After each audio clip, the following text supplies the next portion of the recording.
دوسرا باب امامت۔ امامت اپنے حقیقی معنی میں انواع و اقسام کے نظاموں کے مقابلے میں جو در حقیقت انسانی کمزوریوں، خواہشات، تکبر، غرور اور حرص و طمع کے نتیجے میں پیدا ہوتے ہیں، معاشرے کے نظم و نسق کے لیے ایک مثالی نظام کی مکمل تشکیل کا نام ہے۔ اسلام بشریت کے سامنے امامت کا نسخہ اور نظریہ پیش کرتا ہے۔ امام یعنی ایک ایسا انسان جس کا دل ہدایت الہی سے سرشار اور فیض یاب ہو، جو دینی امور کو سمجھتا اور پہچانتا ہو، یعنی صحیح راستے کے انتخاب کی صلاحیت رکھتا ہو اور اس پر عمل درآمد کی طاقت بھی رکھتا ہو، جیسا کہ ارشاد الہی ہوتا ہے، یا یحییٰ خذ الکتاب بقوت۔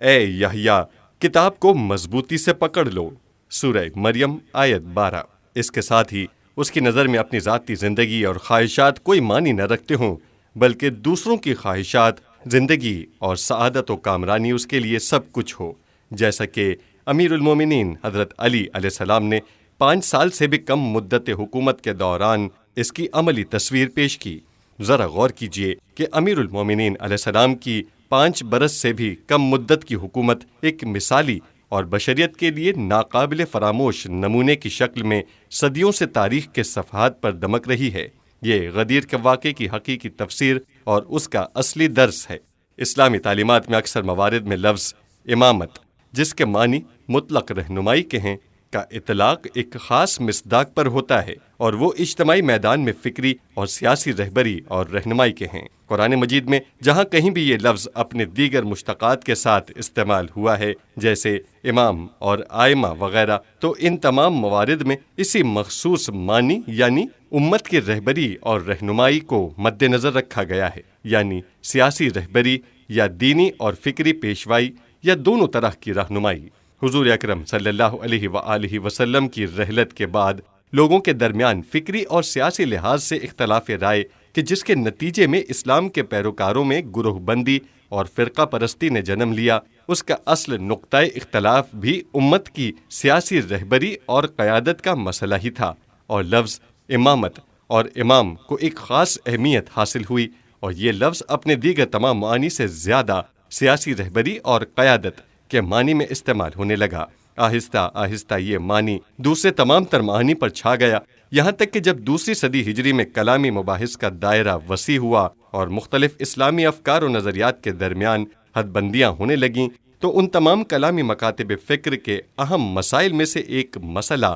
امامت تھا، جس کے معنی سیاسی قیادت اور رہبری کے ہیں۔ مسئلہ امامت میں عام طور پر امام کی شرائط اور خصوصیات، یعنی معاشرے پر حاکم اور اس کی باغ ڈور سنبھالنے والے کے بارے میں بحث کی جاتی تھی، اور ہر کوئی اس مسئلے پر ایک خاص عقیدہ اور نظریہ رکھتا ہے۔ مکتب تشیع میں بھی، جس کے پیروکاروں کے درمیان امامت کا منصب اسلام کے دوسرے تمام احکام و مسائل پر محیط ہے، امامت سے اسی معنی کو مراد لیا جاتا ہے، اور امامت کے بارے میں مکتب تشیع کے نظریے کا درج ذیل جملوں میں خلاصہ کیا جا سکتا ہے۔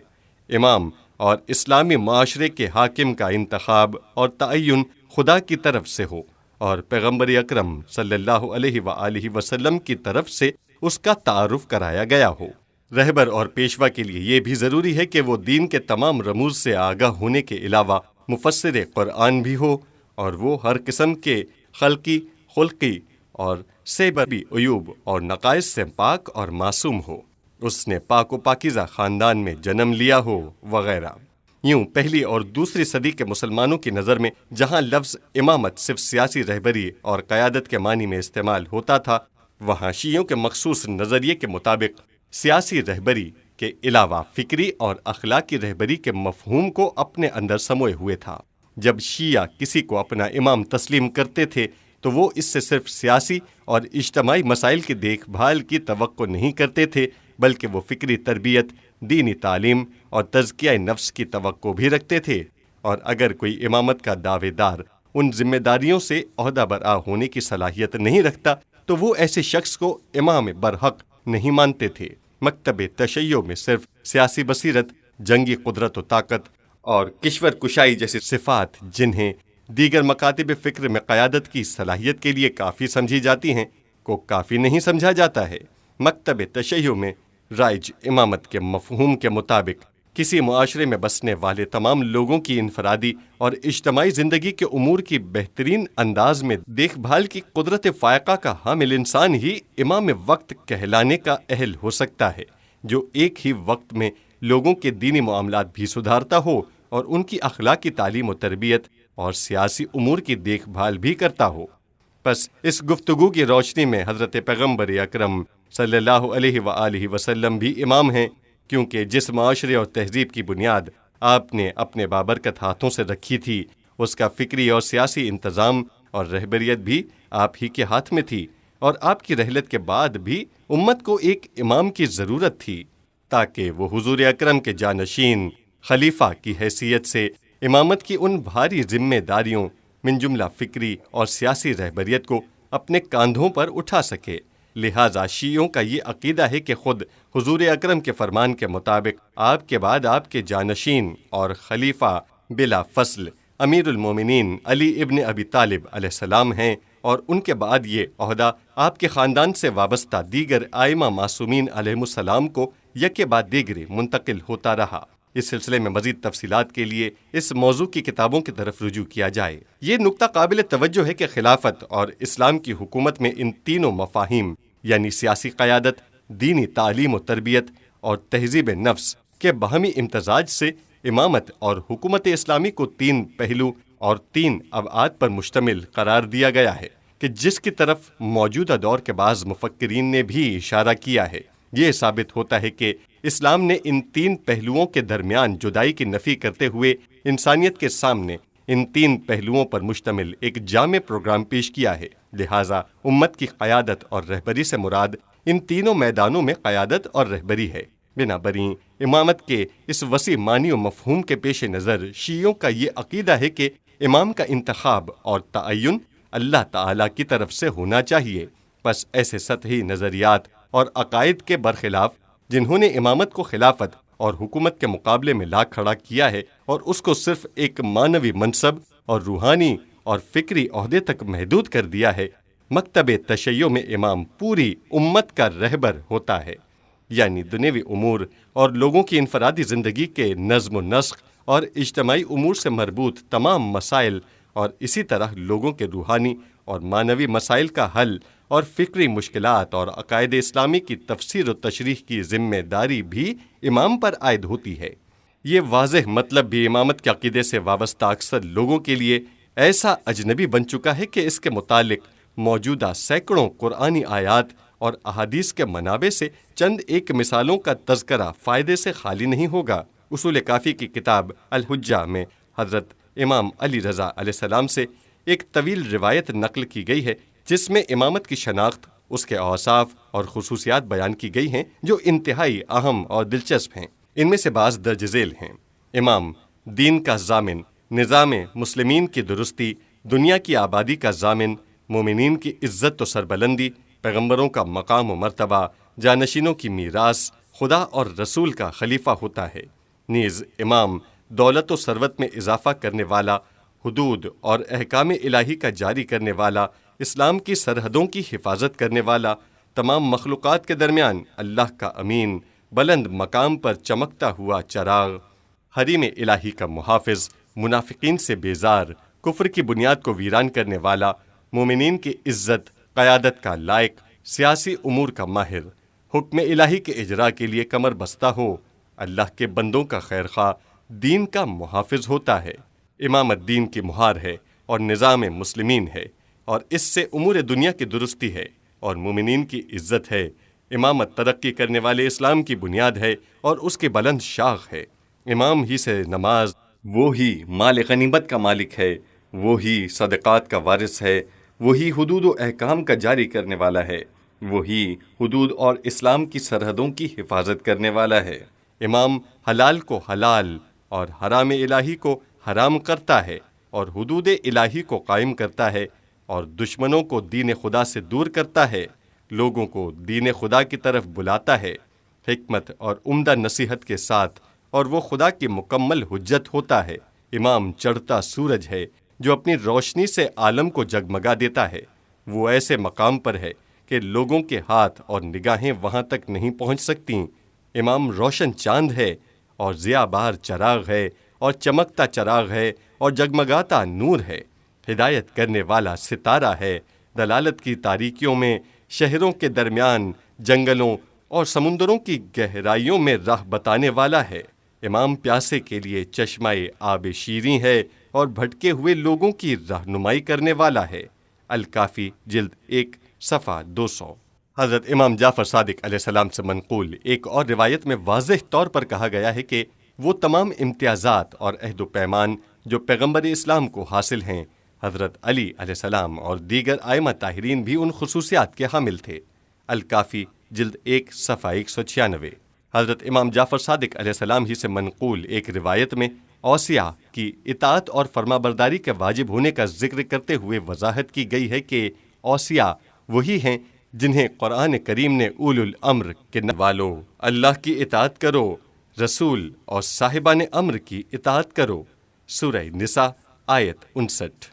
مختلف کتابوں کے متعدد ابواب میں موجود سینکڑوں روایات میں واضح طور پر امام اور امامت مکتب تشیع کے نظریے کے مطابق حق حکمرانی اور امت مسلمہ کے امور کا منتظم مراد لیتے ہوئے ائمہ معصومین علیہ السلام کو حکومت کا حقیقی وارث قرار دیا گیا ہے، یہاں تک کہ ایک غیر جانبدار محقق کے سامنے اس میں کسی شک و شبے کی کوئی گنجائش باقی نہیں رہتی کہ جب بھی اہل بیت طاہرین علیہ السلام نے امامت کا دعویٰ کیا ہے تو ان کا یہ دعویٰ فکری اور روحانی مقام سے کہیں بالا تر یعنی حق حکومت کا دعویٰ بھی ہے، اور ان کی وسیع دعوت در حقیقت حکومتی معاملات کو اپنے ہاتھ میں لینے کے لیے سیاسی اور عسکری قیام کی دعوت ہے۔ پیشوائے صادق صفحہ 69 تا 74۔ اگر کوئی شخص یہ خیال کرے کہ حضرت امام زین العابدین علیہ السلام سے لے کر حضرت امام حسن عسکری علیہ السلام تک ہمارے ان 8 اماموں نے صرف اور صرف احکام الہی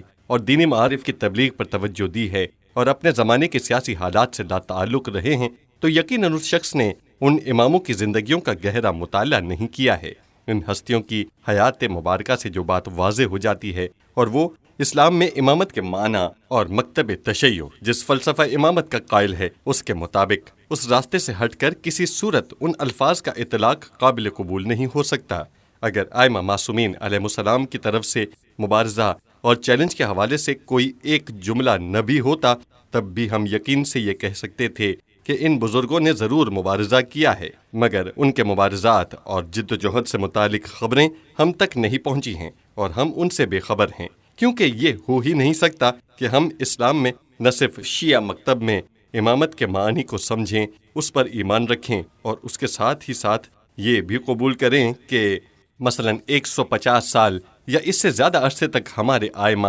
ہاتھ پر ہاتھ دھرے اپنے گھروں میں آرام سے بیٹھے رہے ہوں اور اس بات پر خوش ہوں کہ وہ احکام قرآن اور معارف اسلام کا درس دیتے ہیں اور کوئی سیاسی جد و جہد نہیں کرتے۔ یہ بات کسی صورت میں صحیح نہیں ہے۔ البتہ جب ہم یہ کہتے ہیں کہ ائمہ مسلسل جہاد کرتے رہے ہیں تو ہمیں یہ بات بھی جان لینی چاہیے کہ زمانے کے اعتبار سے جہاد کی بھی مختلف شکلیں ہو سکتی ہیں۔ کبھی تو جہاد علمی، ثقافتی، سیاسی میدانوں میں تنظیموں اور پارٹیوں کو تشکیل دے کر کیا جاتا ہے، تو کبھی میدان جنگ میں جا کر قتل و غارت کے ذریعے ہوتا ہے۔ یعنی ہر زمانے میں جہاد کی شکلیں مختلف ہوتی ہیں۔ ممکن ہے کہ بعض لوگ یہ اعتراض کریں کہ ائمہ معصومین حصول اقتدار کے لیے کیوں کر جد و جہد کر سکتے ہیں جبکہ وہ علم الہی کے ذریعے یہ جانتے تھے کہ وہ اس مقصد تک نہیں پہنچ سکیں گے۔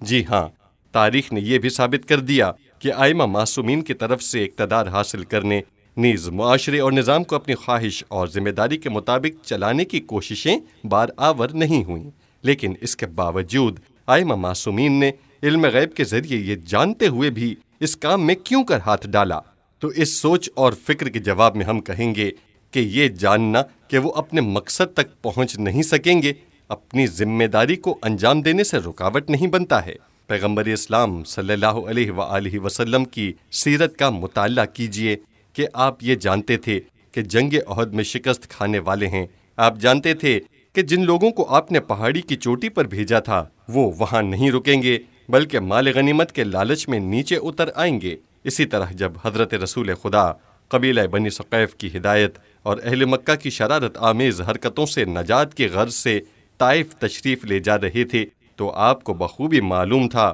کہ طائف کے باسی پتھروں سے آپ کا استقبال کریں گے اور اتنے پتھر برسائیں گے کہ جس کی وجہ سے آپ کی پنڈلیاں لہو لہان ہوں گی اور آپ کو مجبوراً واپس لوٹنا پڑے گا۔ تمام ائمہ معصومین علیہ السلام ان تمام باتوں سے بخوبی آگاہ تھے۔ امیر المومنین علیہ السلام کو بھی یہ معلوم تھا کہ 21 رمضان کو شہید ہونے والے ہیں، لیکن اس کے باوجود ماہ رمضان المبارک سے کچھ ہی دن پہلے آپ نے کوفہ سے باہر ایک وسیع و عریض فوجی چھاؤنی قائم کی تاکہ امیر شام کے ساتھ جنگ کی تیاری کی جا سکے۔ اگر امیر المومنین کا شہادت کی تاریخ سے باخبر ہونا اس بات کا سبب بن جاتا کہ آپ معمول کے مطابق اپنے امور کو انجام نہ دیں، تو پھر آپ نے یہ چھاؤنی کیوں قائم کی اور یہ لشکر کیوں بنایا اور لوگوں سے کوفہ کے باہر انتظار کیوں کرایا؟ اس کا کیا فائدہ تھا؟ بس ائمہ طاہرین کا یہ جاننا کہ وہ منصب اقتدار تک پہنچ نہیں سکتے اس بات کا سبب نہیں بن سکتا کہ وہ اپنی جد و جہد کو ترک کر دیں،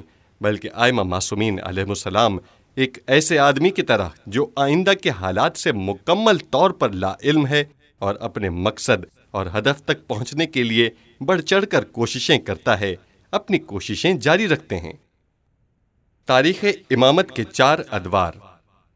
امامت کی تحریک کا آغاز سب سے پہلے پیغمبر اسلام کی رحلت کے دن یعنی 28 صفر 11 ہجری سے ہوا اور حضرت امام حسن عسکری علیہ السلام کی شہادت یعنی 8 ربیع الاول 260 ہجری تک مسلسل جاری رہا۔ اس پورے عرصے میں امامت کی یہ تحریک تقریباً 4 مختلف ادوار سے گزری ہے اور ان میں سے ہر دور اپنے زمانے کے امام کا معاشرے پر مسلط سیاسی قوتوں کے ساتھ برتاؤ کے لحاظ سے مختلف اور منفرد دور ہے۔ پہلا دور، امامت کا پہلا دور خاموشی یا وقت کے حکمرانوں کے ساتھ امام کے تعاون کا دور ہے۔ اسلام کا نومولود معاشرہ ایک طاقتور اور مسلمانوں کے ہاتھوں زخم خوردہ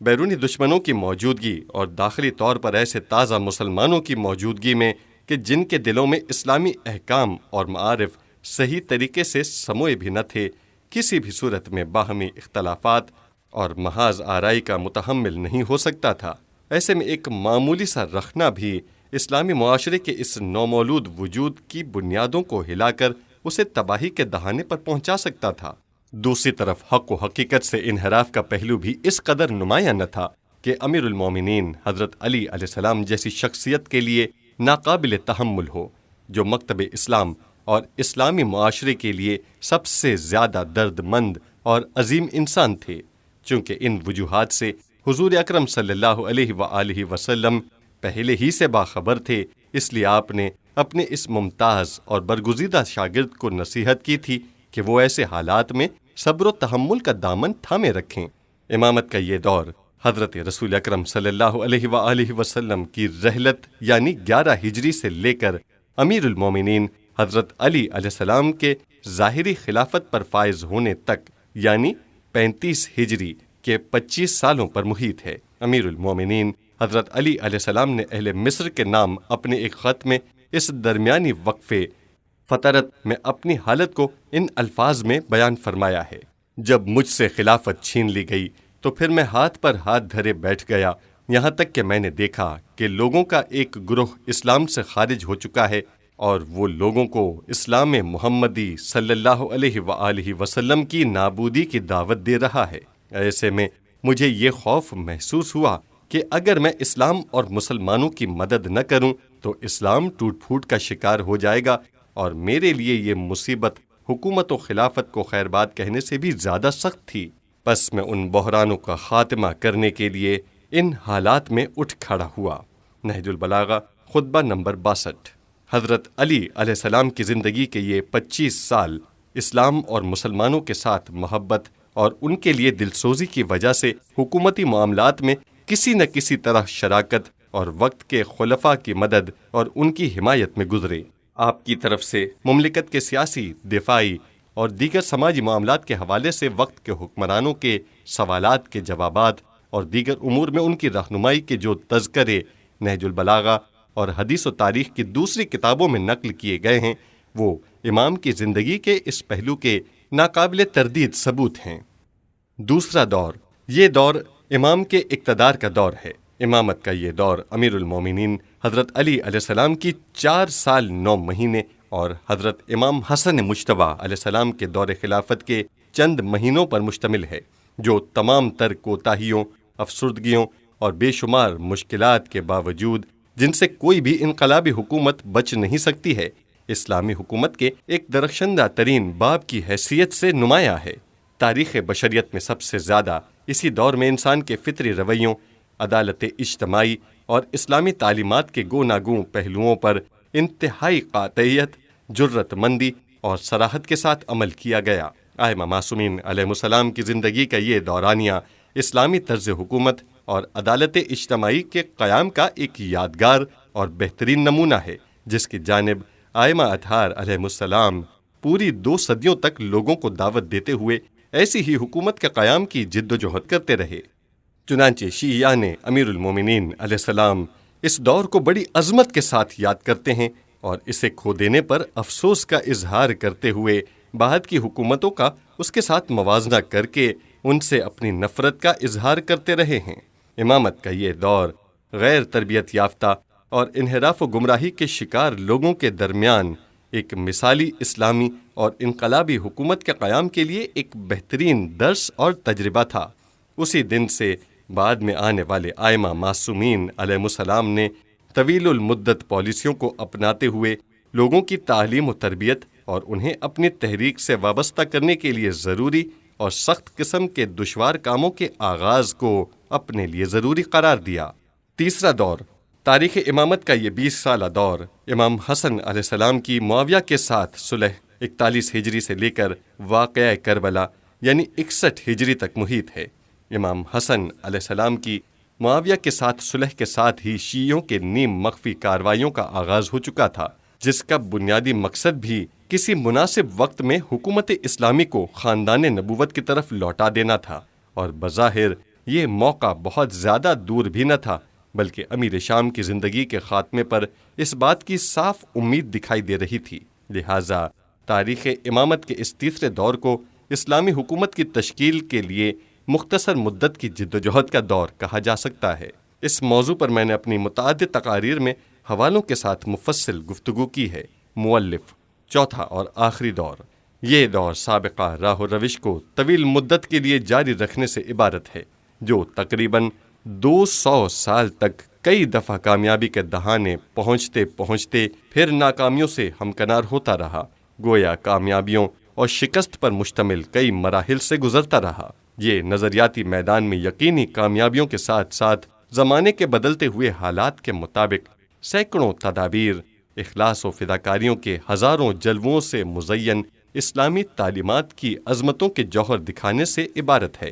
پیشوائے صادق، صفحہ 19 تا 61۔ ائمہ معصومین علیہ السلام کی زندگی کے جس اہم ترین پہلو پر شایع نشان توجہ نہیں دی گئی ہے، وہ ان ہستیوں کی جان کا سیاسی جدوجہد کا پہلو ہے۔ پہلی صدی کے دوسرے نصف کے آغاز پر جب خلافت اسلامی نے ملوکیت کی شکل اختیار کر لی اور مسند امامت پر بادشاہت بیٹھ گئی، تو ائمہ اطہار علیہ السلام نے وقت اور حالات کے تقاضوں کے مطابق اپنی سیاسی جدوجہد کا آغاز کیا۔ اس جدوجہد کا سب سے بڑا مقصد نظریہ امامت کی بنیادوں پر اسلامی حکومت قائم کرنا تھا۔ البتہ ائمہ معصومین علیہ السلام اور صاحبان وحی کے مخصوص نظریات کے مطابق دینی مسائل کی تفسیر و تعویل، نیز تحریف شدہ معارف اسلام اور دینی احکام کی وضاحت کرنا بھی اہل بیت طاہرین کے اغراض و مقاصد اور اہم اہداف میں شامل تھا۔ لیکن حتمی دلائل کے مطابق اہل بیت کا جہاد ان مقاصد تک محدود نہیں تھا، بلکہ ان کا سب سے بڑا مقصد اسلامی نظام عدل و انصاف پر مبنی علوی حکومت قائم کرنا تھا۔